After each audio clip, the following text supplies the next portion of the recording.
Bueno, buenas tardes, gracias por la invitación. Siempre es un agrado regresar a la casa de estudio. Se me pidió hablar de movimientos sociales y eso es lo que voy a hacer. En la convocatoria del presente Congreso de Conferencias de Filosofía Política se invita a tematizar la relación existente entre el lenguaje y el fenómeno de los movimientos sociales, que ha protagonizado la contingencia nacional más reciente, presuponiendo que tal conexión existe. En lo que sigue intentaré dar cuenta de dicha vinculación a partir de la noción de resentimiento y evaluaré su potencial explicativo frente a tales movimientos. En la primera sección, está dividido en 3 secciones, le iré nombrando a medida que pase esa parte del paper. En la primera sección se presenta la comprensión formulada en el marco de la tradición analítica de la filosofía sobre la relevancia del lenguaje cotidiano para dar cuenta de los problemas filosóficos. En la segunda sección se analiza la ubicación del resentimiento en otras prácticas lingüísticas cotidianas como una emoción moral que se sigue respecto de las actitudes de otros agentes hacia el sujeto que experimenta la reacción y que es constitutiva del contexto de relaciones interpersonales que se nota por el solo hecho de la sociedad. Y en la tercera sección, la final, se evalúa la pertinencia del resentimiento como esquema de comprensión para los movimientos sociales, interpretando su valor epistémico como un conjunto de demandas y expectativas de reconocimiento del ámbito público, formuladas por agentes que reclaman su efectiva participación en el mismo. Primera sección, entonces, naturalismo lingüístico. Naturalismo lingüístico. Y es una explicación paradigmática de la tradición analítica de la filosofía, surgida a comienzos del siglo XX, asociada a su especial interés en análisis lingüístico. Si bien no existe una relación de identidad entre la filosofía analítica y el estudio sobre el lenguaje, la reflexión sobre la filosofía analítica fue pionera, se piensa, a sostener que únicamente mediante una explicación filosófica del lenguaje puede conseguirse una explicación filosófica completa sobre el pensamiento humano. Según lo sabemos, existen posiciones más moderadas en la misma tradición filosófica. De acuerdo a Austin, el análisis lingüístico no puede tener la pretensión de ser la última palabra en la reflexión filosófica, pero sí forma parte de los recursos necesarios para el desarrollo de dicha actividad. En sus términos, cito: ciertamente pues el lenguaje ordinario no es la última palabra. En principio todo lugar puede ser complementado, mejorado y suplantado, pero recordemos que es la primera palabra. Obviamente ahí Austin suponía que los conceptos y el significado de los conceptos iban a permitir alcanzar un mejor refinamiento y agudización debido a la comprensión del fenómeno que estaba en juego. Sin embargo, interpretar la filosofía analítica en términos de constituir una tradición filosófica sugiere comprometerla con un desacuerdo entre sus distintas concepciones. El proyecto analítico del análisis lingüístico, desde sus inicios, se vio tensionado por el reconocimiento de modelos antagónicos en disputa acerca de la valoración de los tipos de lenguaje, uno ideal o artificial y otro ordinario. El lenguaje ideal es propio de la tradición positivista y buscaba modificar y clarificar el lenguaje, particularmente científico y filosófico, para traducir un lenguaje formal y reglamentado con certeza, claridad y control. Este lenguaje ideal, sin embargo, que propugnó el positivismo lógico, no convenció del todo los defensores del cotidianismo. Ellos consideraban que el lenguaje natural respondía a cánones muy distintos y que los lenguajes naturales eran más ricos que el supuesto lenguaje formulado a partir de criterios lógicos. De ahí la división central en filosofía analítica entre filósofos del lenguaje ideal o artificial y filósofos del lenguaje cotidiano. Estos últimos, pensando en autores como Austin, Bryce y Strawson, no asumieron la necesidad de configurar un lenguaje lógico perfecto, modificando el lenguaje que utilizamos, pues fueron herederos del denominado naturalismo lingüístico, asociado al Wittgenstein tardío, según el cual el lenguaje, cito, está en orden tal como está. Un esquema de comprensión que nos interesa destacar para el despliegue argumentativo de la presente ponencia se encuentra identificado en el planteamiento del anteludido Strawson. La posición de Strawson en filosofía se construyó en base a una interpretación gramatical de la filosofía analítica, según la cual la reflexión filosófica debía explicar el conjunto de conceptos más generales, gracias a los cuales comprendemos la realidad, configurando nuestro equipamiento conceptual, y que si bien utilizamos nuestras prácticas lingüísticas cotidianas, no podemos explicar la teoría de su empleo o teoría de su uso. Si al gramático le compete elaborar una explicación sistemática del sistema de reglas que nos sujetan sin esfuerzo cuando hablamos gramaticalmente, el filósofo lo hace para conseguir una explicación sistemática de la estructura conceptual general de la que nuestra práctica diaria muestra que tenemos dominio tácito e inconsciente. De ahí que para Strawson el análisis conceptual defendido por los autores oxonienses estuvo ligado a la explicitación de la teoría del uso de los conceptos más básicos, mediante los cuales hacemos referencia al mundo y nos relacionamos con los demás, y constituyen la estructura general del pensamiento humano. De modo que, pese a lo potencialmente conservador que pareciera el término naturalismo, el sentido que hemos analizado se entiende en contraposición a lo artificial o construido. De ahí que esta variedad del ritmo lingüístico que se desarrolla a partir de nuestro lenguaje ordinario cubre incluso niveles más básicos del lenguaje, abarcando a su vez dimensiones especializadas y cotidianas del lenguaje. Este pensamiento strawsoniano supone ser heredero de uno que privilegia nuestro lenguaje natural frente a un lenguaje construido o artificial. En la siguiente sección se implementará este marco teórico lingüístico hacia sus dimensiones normativas, diferenciadas en el lenguaje utilizado en emociones reactivas constitutivas de relaciones interpersonales, según la sección entonces, resentimiento y comunidad moral. De acuerdo a la revisión anteriormente esgrimida, el análisis del lenguaje permite descubrir los elementos que componen nuestro sistema conceptual y además las posiciones que aquellos ocupan en dicha estructura conceptual. Sin embargo, los conceptos y las palabras no solo sirven para describir y clasificar objetos, propiedades y acciones, sino que ellos, en tanto parte de nuestro elemento conceptual, están fuertemente ligados a los sentimientos que esos objetos y acciones provocan en nosotros. De hecho, cuando una persona mira un enunciado como "qué aburrido el profesor de la UAI", no solo se constata la presencia de un sujeto particular al cual se hace referencia, sino que tal expresión se encuentra teñida de sentimiento de desagrado y la presencia de dicho sujeto le produce al emisor de la afirmación. Si esto fuera así, el análisis del lenguaje también es una estrategia satisfactoria para adentrarse en la composición y estructura de nuestro elemento emotivo. Dicha noción, a diferencia del elemento conceptual, no es propio, original y lustroso y hace referencia al marco de actitudes y sentimientos con que reaccionamos ante los actos de los demás, formando parte esencial de nuestra vida moral y que se nota por el solo hecho de la sociedad humana. De acuerdo a la lectura propuesta del naturalismo, no es posible elegir ni cambiar desde afuera este complejo emotivo, y toda crítica que se le efectúe es interna al marco del sentimiento en el cual se sitúan los agentes morales. La estructura conceptual y la estructura emotiva se hallan estrechamente vinculadas. El uso de nuestros conceptos se encuentra teñido en las emociones que los objetos nos provocan y no responden tanto a la dimensión fonética del lenguaje como manifiesta nuestra implicación con un sistema difronte, que según Strawson se decidiría por un lado de nuestra condición de ser humano, es decir, el aparato conceptual, y por otro de vivir cotidianamente en sociedad bajo contextos de participación social. Esto es, los sentimientos, emociones y actitudes propias de las relaciones interpersonales. Es evidente que nuestro lenguaje normativo estándar también es víctima, si se quiere decir, de nuestras emociones. Las nociones de culpa, responsabilidad, deber, premio o castigo reflejan el desarrollo emotivo de quien las emplea hacia su destinatario, sea que se apruebe o se repruebe su accionar.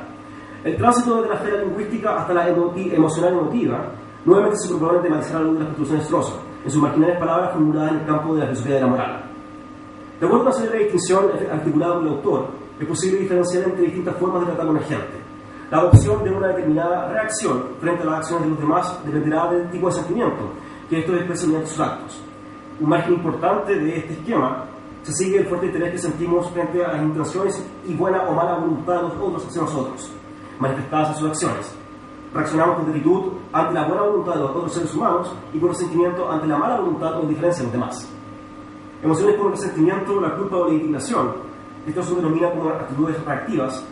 constituyen la clave para la comprensión de la comunidad moral, así como la fundamentación de la responsabilidad y su condición de operatividad.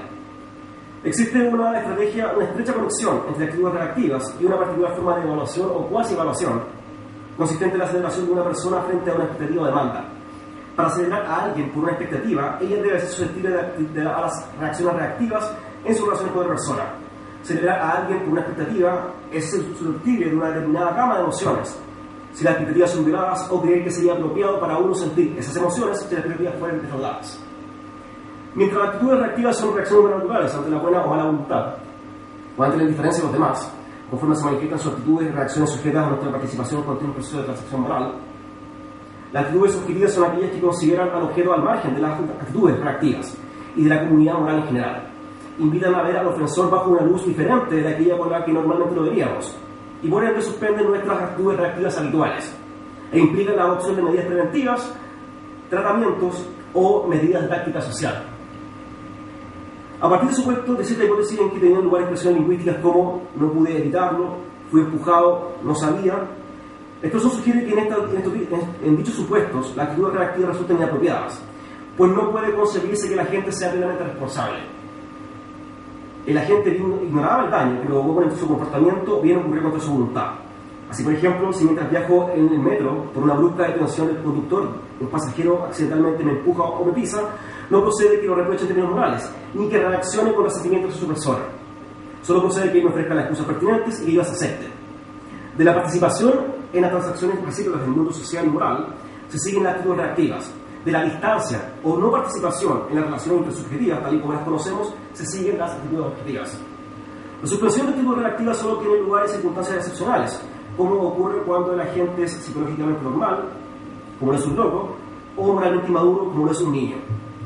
En tales situaciones, se modifican nuestras actitudes reactivas y la consecuente adopción de una actitud objetiva implica necesariamente ver a la gente como un objeto de táctica social, considerándolo como un ser humano diferente que nos miembro de la comunidad moral. Ver a las personas y sus acciones de una forma objetiva es verlas científicamente, como objetos y acontecimientos que causalmente ocurren en la naturaleza y que se mantienen al margen de nuestra gratitud o resentimiento.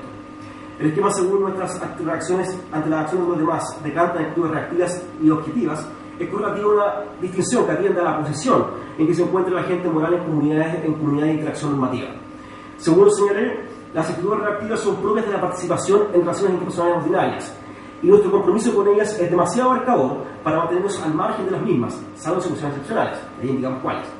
Las actitudes objetivas, por su parte, denotan la ausencia o distancia de la gente moral de procesos de interacción intersubjetiva. Frente a un sujeto psicológicamente normal o moralmente inmaduro, adoptamos estas últimas reacciones, pues ellos no califican como partícipes de la comunidad moral, ni por consiguiente se estiman como responsables abstractos. Las actitudes reactivas son reacciones a la cualidad de la voluntad de los demás hacia nosotros, pero ellas suponen que ambas partes se encuentran recíprocamente implicadas en las transacciones morales.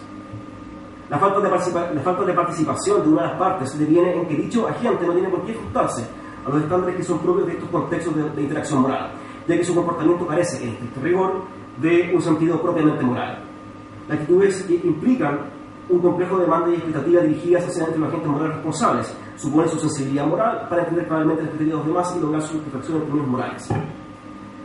Según hemos señalado, las actitudes reactivas se encuentran asociadas exclusivamente al compromiso o participación en relaciones interpersonales. Y precisamente el contraste con las actitudes no reactivas coincide con el contraste entre la participación en relaciones con las personas y la postura objetiva característicamente adoptada por científicos o terapeutas respecto a sus objetos y pacientes.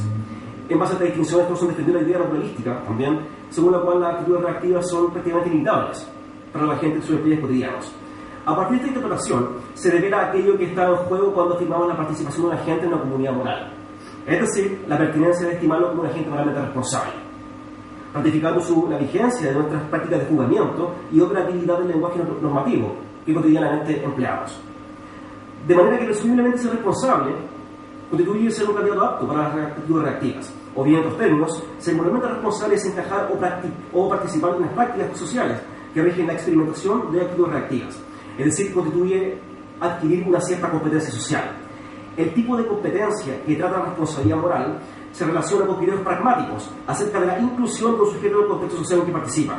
actuando de conformidad con sus normas, principios y expectativas. Se podría decir que una persona es moralmente responsable cuando es capaz de cumplir con las exigencias de la moral. Es decir, que para ella resulta apropiado que los demás esperen el cumplimiento de sus demandas y para quien la alabanza y la culpa, así como el castigo y la recompensa, podrían ser apropiados. En la tercera sección, al final, se evaluará la pertinencia del modelo explicativo sugerido a partir del resentimiento, empleando otras prácticas lingüísticas y normativas, para dar cuenta de los movimientos sociales que inspiran la convocatoria que en esta ocasión nos reúne. Tercera sección, movimientos sociales, resentimiento, reconocimiento normativo. ¿Cómo entender los movimientos sociales sobre la base del resentimiento? Si las observaciones anteriores son acertadas, parte del programa germinal de la filosofía analítica puede pensarse en términos de estudio de conceptos más fundamentales de nuestro lenguaje cotidiano, así como de nuestras prácticas normativas básicas conforme a las cuales tienen lugar los sentimientos que de ellos expresamos, experimentamos frente a la actitud de los demás hacia nosotros. Ambas pretensiones dan cuenta de su compromiso con la estrategia del naturalismo filosófico, en la versión sugerida en estas líneas y desempeñada en los ámbitos lingüístico y normativo. Una aproximación preliminar a los movimientos sociales sugieren que con tal expresión lingüística se denota a un conjunto de agentes individuales que aspiran a participar colectivamente de la comunidad moral y política a partir de un interés o preocupación genéricamente adscribible a cada uno de ellos. De su calidad de agentes situados en complejos sociales sigue la operatividad tanto del complejo conceptual como emotivo, como dimensiones constituyentes del escenario normativo, tal y como lo conocemos. Bajo estas consideraciones, el resentimiento pudiera proporcionar un significativo potencial explicativo gracias a su incontrovertible carácter de emoción y actitud moral, actitud social. Según se sostuvo, a partir del hecho de la sociedad humana y nuestros estatus como agentes sociales, los individuos se encuentran involucrados en un conjunto de relaciones con otros seres humanos y allí cobran sentido las emociones reactivas, cuya vigencia se da cuenta de la existencia de una comunidad moral conformada por un conjunto de relaciones interpersonales entre agentes moralmente responsables. Es una cuestión de pertenencia e implicación de la gente en las diversas comunidades humanas, la justificación del resentimiento, como parte de las emociones reactivas naturales y las prácticas de aprobación y condena moral. De acuerdo a Strawson, cito: cuando compartimos un interés mutuo, como miembros de la misma familia, colegas, amigos, amantes, como partes ocasionales de un sinnúmero de transacciones y encuentros, entonces debemos pensar en cada una de estas conexiones las posibles, en la importancia que le conferimos a las actitudes e intenciones que tienen hacia nosotros aquellos con los que mantenemos estas relaciones, y en las clases de actitudes y sentimientos reactivos a los que nosotros somos propensos. Tales observaciones permiten asociar una diversidad de elementos que dan cuenta de la conjugación entre el esquema lingüístico y el emocional reactivo en el plano social. El sistema de relaciones humanas, la exigencia y expectativas en que se basa, su manifestación o manifestación de actitudes y conducta, nuestra propensión a responder con sentimientos y actitudes reactivas. Resulta natural, entonces, en el contexto social, reaccionar con resentimiento frente a actitudes de mala voluntad o indiferencia a los demás y formular expresiones lingüísticas que lo manifiestan. De ahí que podría pensarse que el despliegue argumentativo de los movimientos sociales da luces del resentimiento que en ellos generan ciertas políticas o respuestas institucionales a las demandas particulares que a su juicio no han sido satisfechas por el poder político de turno. Pero de manera alternativa puede interpretárseles en términos de expresar modalidades de exigencia y expectativas de reconocimiento y a su vez de resistencia a su desplazamiento de asuntos públicos. Es decir, no se trata de una empresa solo explicable en virtud del sentimiento que mueven los partícipes de los movimientos sociales, sino de la instrumental objetivización de la cual han sido sistemáticamente objeto, generando que en estricto rigor ya no resulta apropiado sentir respecto de ellos emociones reactivas, como el resentimiento moral. Si bien la distinción ofrecida por Strawson se encontraba asociada a la dimensión moral de los individuos y no expresamente hacia consideraciones del orden político, no es descartable la pertinencia de su estrategia respecto a ambos planos. Apelar a una comprensión naturalística de los fenómenos sociales exige reconocer que tras sus demandas y exigencias se revela solo aquello que les corresponde, a saber, ser tratados como agentes racionales, moralmente responsables de sus acciones y como partícipes de nuestra comunidad moral, potencialmente influyentes en la adopción de decisiones públicas. Ya indiqué que es apropiado marginar de consideraciones reactivas de participación a quienes carecen de las competencias morales para comprender las pautas de comportamiento de nuestra vida social, y sus observaciones no son desconocidas en los estudios del sistema jurídico, al excluir a individuos de la atribución de consecuencias jurídicas.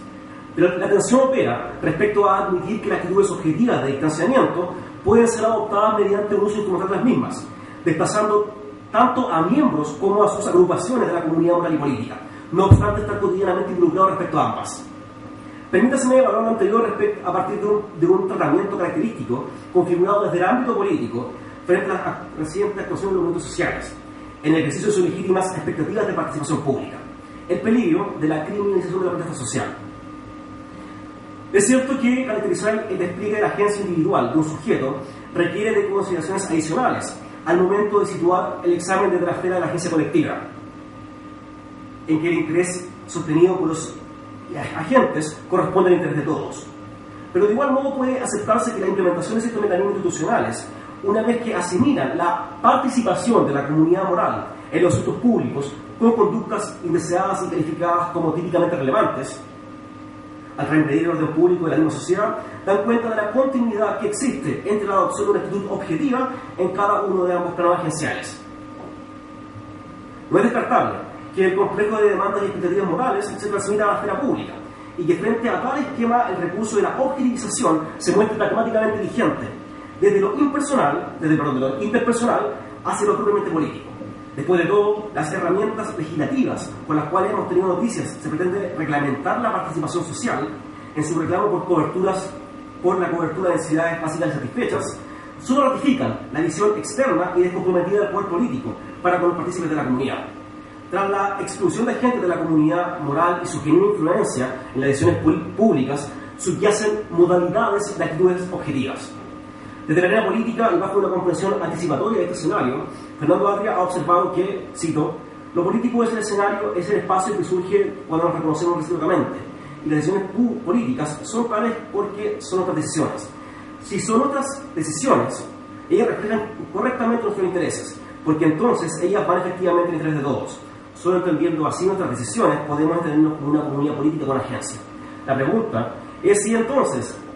es posible articular una comunidad política, en tales términos, si parte de sus integrantes son desplazados del espacio público, interrumpiendo su competencia normativa y siendo tratados con la distancia y táctica social que es propia de consideración de un agente, según las cuales los otros no son generalmente válidos de emociones reactivas, ni por tanto agentes justificadamente responsables de sus acciones.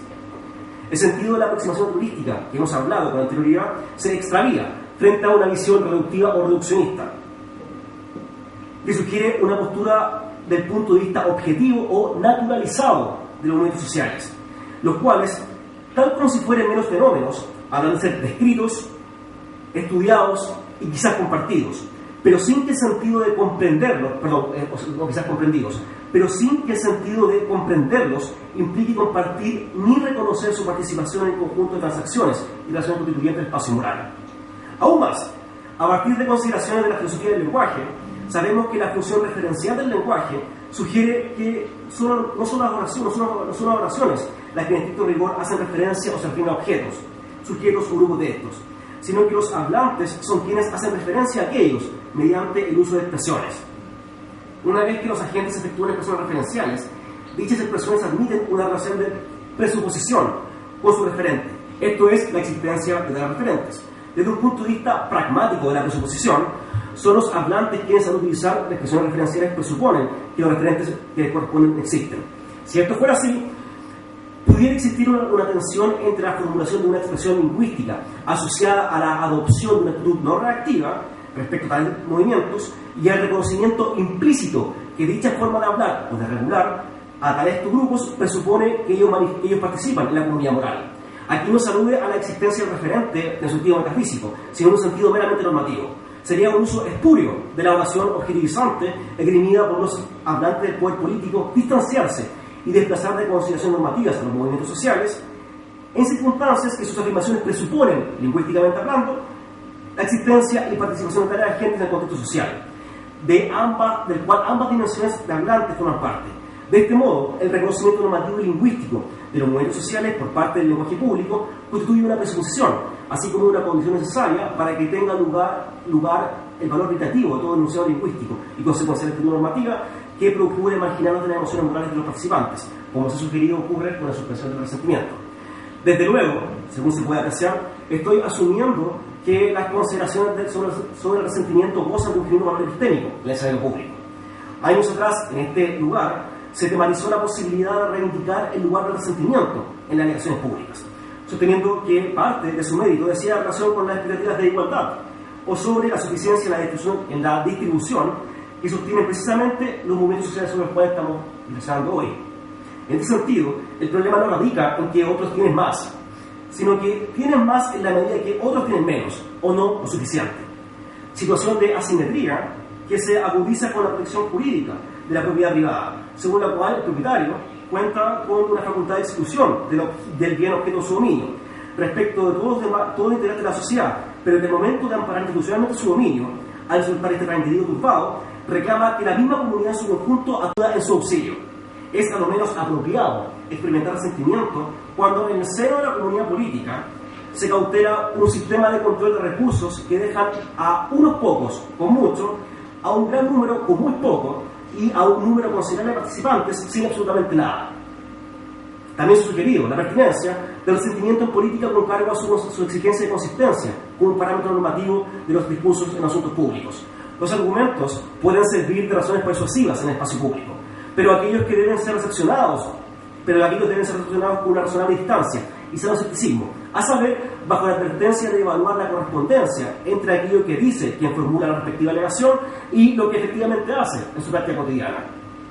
Tales observaciones, a mi juicio, establecidas de la dimensión política del resentimiento, pudieran realizar el trabajo adicional necesario para sostener la pertinencia de esta emoción reactiva como modelo explicativo de los movimientos sociales, bajo el contexto moral y político. La peculiaridad del resentimiento estriba precisamente su carácter moral. En tanto actitud reactiva de participación en complejos de interacción social, su experimentación afirma una desaprobación normativa hacia la mala voluntad o indiferencia de algún otro, o bien de los demás partícipes de la sociedad. La ausencia de respuestas del poder político hacia las demandas pudiera pensarse en términos de indiferencia hacia tales intereses, que son nuestros intereses. Pero una actitud que continuamente expresa tal indiferencia sugiere el tránsito hacia el distanciamiento, tanto de los agentes como sus expectativas y alegaciones. Bajo tales términos, los movimientos sociales admitirían ser evaluados a la luz de reafirmar su participación lingüística y emotiva que naturalmente les pertenece en la comunidad, satisfaciendo sus expectativas de reconocimiento en el espacio público y abandonando la actitud distanciada frente a sus necesidades. Deviene un horizonte deseable que los movimientos sociales recuperen su pertenencia normativa, de que la confirmación de su competencia y despliegue social puede a lo menos contribuir a refinar nuestra autocomprensión en tanto comunidad política. Si esto fuera así, la reafirmación de nuestro compromiso con la actitud reactiva de participación personal podría resultarnos útil cuando no hubo una condición de posibilidad para hablar de manera apropiada de los movimientos sociales y en mayor medida para examinar con seriedad sus necesidades básicas no satisfechas. Les agradezco.